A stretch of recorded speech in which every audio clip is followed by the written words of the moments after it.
4 ಸಲ ಬಂದಾಗಲೂ ಗಣಗಾಪುರನ ಪ್ರಾಧಿಕಾರ ಮಾಡ್ತೀವಿ ಅಂತ ಪ್ರಯತ್ನ ಪಡ್ತೀವಿ ಅಂತ ಹೇಳ್ತಾನೆ ಇದ್ದೀರಿ. ಬಟ್ ನಾನು ಯಾವತ್ತೂ ಹೇಳಿರಲಿಲ್ಲ, ಆದರೆ ಅಭಿವೃದ್ಧಿ ಮಾಡ್ತೀವಿ ಅಂತ ಹೇಳಿದ್ದೀನಿ.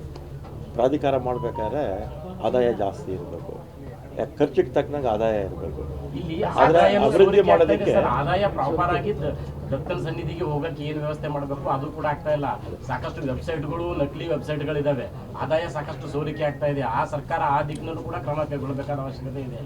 ಈಗ ನಾನು ಹೇಳಿದ್ನಲ್ಲ, ಈಗ ಎಲ್ಲೆಲ್ಲಿ ಹೆಚ್ಚು ಜನ ಬರ್ತಾರೆ ಅಂಥ ಕಡೆ ಎಲ್ಲ ಪ್ರಾಧಿಕಾರಗಳು ಮಾಡಿ ಅಭಿವೃದ್ಧಿ ಮಾಡೋಕ್ಕೆ ಪ್ರಾರಂಭ ಮಾಡಿದ್ದೀವಿ. ನಮ್ಮ ಅವಧಿನಲ್ಲೇ ಇದೆಲ್ಲ ನಾನು ಹೇಳಿದ್ದೆಲ್ಲ ದೇವಸ್ಥಾನಗಳು ಕೂಡ ಅಭಿವೃದ್ಧಿ ಆಗುತ್ತೆ ಅಂತ ನಾನಂತೂ. ನಮ್ಮ ಕಲ್ಯಾಣ ಕರ್ನಾಟಕ ಭಾಗ ನಮ್ಮ ದೇವರು ಹುಲಿಗಮ್ಮ ಎಲ್ಲಿ? ಹುಲಿಗಮ್ಮ ಕಲ್ಯಾಣ ಕರ್ನಾಟಕನೇ, ರೇಣುಕಾ ಎಲ್ಲಮ್ಮ ಬಾಂಬೆ ಕರ್ನಾಟಕ. ಗಾಣಗಾಪುರ ದತ್ತಾತ್ರೇಯ ದೇವಸ್ಥಾನ ಅಭಿವೃದ್ಧಿ ಆಗಲೇಬೇಕು ಅಂತ ಹೇಳಿದ್ದೀನಿ. ಇವತ್ತು ನಾನು ಹೋಗ್ತಾ ಇದ್ದೀನಲ್ಲ, ಏನಾದರೂ ಒಂದು ಈಗ ಪ್ರೈವೇಟ್ನವರು ದುಡ್ಡು ಕೊಡ್ತಾ ಇದ್ದಾರೆ, ಅದನ್ನ ತಾವು ಮಾಡ್ತಾ ಇದ್ದೀರಿ. ಜೊತೆಗೆ ನಿಮ್ಮ ಸರ್ಕಾರದಿಂದನೂ ನೀವು ಘೋಷಣೆ ಮಾಡ್ತೀರಿ ಅಂತ ಜನ ನಿರೀಕ್ಷೆ ಇಟ್ಕೊಂಡಿದ್ದಾರೆ. ಒಂದು KKRDBನಲ್ಲೂ ಸಾಕಷ್ಟು ಹಣ ಇರುತ್ತೆ. ನಾನು ಅಜಯ್ ಸಿಂಗ್ ಅವ್ರಿಗೂ ಮಾತಾಡಿದ್ದೀನಿ. ಒಂದು ನಿಮಿಷ, KKRDB ಯಾಕೆ ಕೊಡಬಾರ್ದು?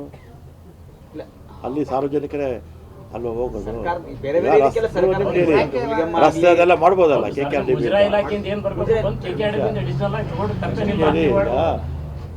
KKRDB ರಸ್ತೆ ಮತ್ತು ಉಳಿದಿರ್ತಕ್ಕಂಥ ಸಿವಿಲ್ ವರ್ಕ್ಸ್ ಅವ್ರು ಮಾಡ್ಬೋದು ಅಲ್ವಾ. ಮುಖ್ಯಮಂತ್ರಿಗಳಿಗೆ ಹಣ ಕೇಳ್ತೀನಿ ಬಡ್ಜೆಟಲ್ಲಿ ಸರಿ, ವಿಶೇಷವಾಗಿ ಇದಕ್ಕೆ ಅಂತ ಕೊಡಬೇಕು. ಇಲ್ಲಾಂದ್ರೆ ನಾನು ಮಾತ್ರ 35,000 ದೇವಸ್ಥಾನ ಇದೆ, ಗಾಣಗಾಪುರ ಅಂತಲೇ ಕೊಡಿ ಅಂತ ಇದು ಬಡ್ಜೆಟಲ್ಲಿ ಮುಖ್ಯಮಂತ್ರಿಗಳನ್ನ ಎಲ್ಲ ಒಟ್ಟಾಗಿ ಹೋಗಿ ಕೇಳಿ ಅಂತ ಹೇಳಿದ್ದೀನಿ. ಆಮೇಲೆ ನಮ್ಮ ಮುಜರಾಯಿದೂ ಪ್ಲಸ್ ದೇವಸ್ಥಾನದಲ್ಲೂ ಹಣ ಇದೆ, ನಮ್ಮ ಮುಜರಾಯಿದೂ ತಗೊಂಡು ಏನಾದರೂ ಒಂದು ರೂಪ ಕೊಡೋಣ. ಮಾಡಿದ್ರು ಅದು 2 ಕಡೆ ಕೊಟ್ಟರಷ್ಟೇ, ಇನ್ನೆಲ್ಲೂ ಕೂಡ ಕೊಟ್ಟಿಲ್ಲ. ಈ ಹಿಂದೆ DC ಒಬ್ರು ನಕಲಿ ವೆಬ್ಸೈಟ್ ಮುಖಾಂತರ ಅಲ್ಲಿ ಹಣ ಇದು ಮಾಡ್ತಾ ಇದಾರೆ ಅಂತ ಹೇಳಿದ್ರು. 35 ಕೋಟಿ ರೂಪಾಯಿದು. ಅವಾಗ ಯಾರ್ಯಾರೋ ಪ್ರಭಾವ ಬೀರಿ ಆ ಕೇಸನ್ನು ಹಳ್ಳ ಹಿಡಿಸ್ಬಿಟ್ರು. ಸೊ ಈ ರೀತಿಯಾಗಿ ಅದು ಆ ದೇವಾಲಯಕ್ಕೆ ಬರೋ ಆದಾಯ ನಿಮ್ಮ ಸರ್ಕಾರಕ್ಕೆ ಬರ್ತಾ ಇಲ್ಲ, ಅಲ್ಲಿರೋರಿಗೆ ಅದನ್ನ ಇದು ಮಾಡ್ತಾ ಇಲ್ಲ. ನೀವು ಅದನ್ನ ಬೇಕಾದ್ರೆ ಇವತ್ತು ಓಪನ್ ಮಾಡಿ. ಶಾಸಕರು ಈಗ ವಿದೇಶ ಪ್ರವಾಸ, ಏಕಾಏಕಿ ವಿದೇಶ ಪ್ರವಾಸ ಕಾಂಗ್ರೆಸ್ ಶಾಸಕರು ಅಧ್ಯಯನಕ್ಕೆ ಹೋಗಿದ್ದಾರೆ ಅಷ್ಟೇ, ಕಮಿಟಿ ಹೋಗಿರೋದು, ಶಾಸಕರಲ್ಲ.